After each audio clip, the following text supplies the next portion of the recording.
My name is Catherine Tsagli. I was born in Kita, in the Volta region. I was already working and I had a fever. And I was taken to the hospital and they gave me injection. After the injection, the following day, I couldn't walk again. I was by then getting to 2 years. After a while, one of my aunties came. She said she was a nurse and brought me and my mom to Accra to stay with her. She took me to the Lifiti Center. They did the caliper for me, but they didn't give me any walking aid. So one day I called my mom that I want her to buy me that wooden wheel that the children push when they are trying to walk. That was the first picture I took over there. Immediately I got it, I started working. They said, okay. And my mom was telling me, I'm going, my year is getting to where I should start school. I started from class 1 because by then there weren't much kindergarten around. So in the house, my auntie and my mommy, they helped me by teaching me the ABC, the 1, 2, 3. So when I got to the school, I know those things. Initially, my mom carries me to the school. So one day I decided that we should work together. So we did it. And lo and behold, I got some 2 friends. So every day they come and I join them to the school. And when we close, they bring me home and they also go. When I went to St. John's Grammar, the class was upstairs. Managed to go and come down. But whenever I'm going, I'm climbing and I meet some of our boys. Oh, Kate, let me carry you. Kate, you put your hand at my neck. The other one will say, do the same thing for me and we'll carry you up. And they always do it. When we get to Form 5, before the reopening of the school, the headmaster changed all the Form 5 classes downstairs. Just because of me. I did accounting, business. After that, when I came back, I was looking for a job and somebody was telling me, you have a talent, you want to hide it and go and work in the government sector. I know how to sew, nobody taught me. My mom said, oh, what business? I said, I'm going to sew. And I started with children's wear. My mother sells at a school, at science school in Makro.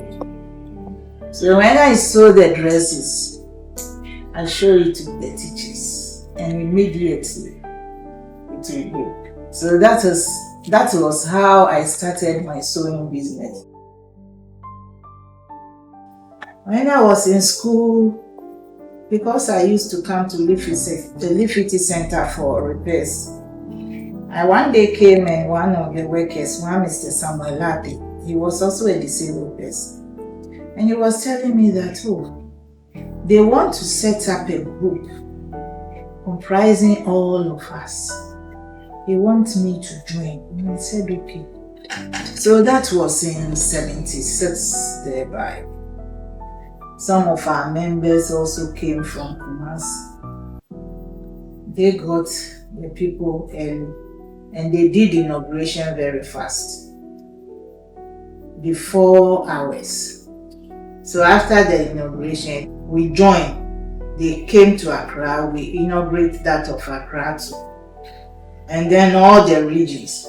So every 2 years, we always have biannual Congress. But unfortunately, COVID-19 stopped us from having those things. And of late too, we don't have any donors. I was the assistant secretary. I was able to go around, teach them, give them training, tie and dye, and so many other things which people use to build up themselves. Initially, I selected people from all the regions and we met at Achimota Girls Guide. That was our first training. So after that training, when the Norwegians came, before we had the administratorship training. So I took the southern parts, somebody took the middle belt, and someone also took the northern sector. And I got the national executive list. I was the only lady which served at the national for 12 years. The act was passed not quite long when before left, but it hasn't got the legal back.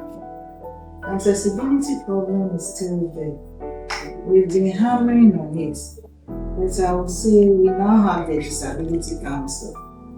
We were crying for the council, crying for it. It has come.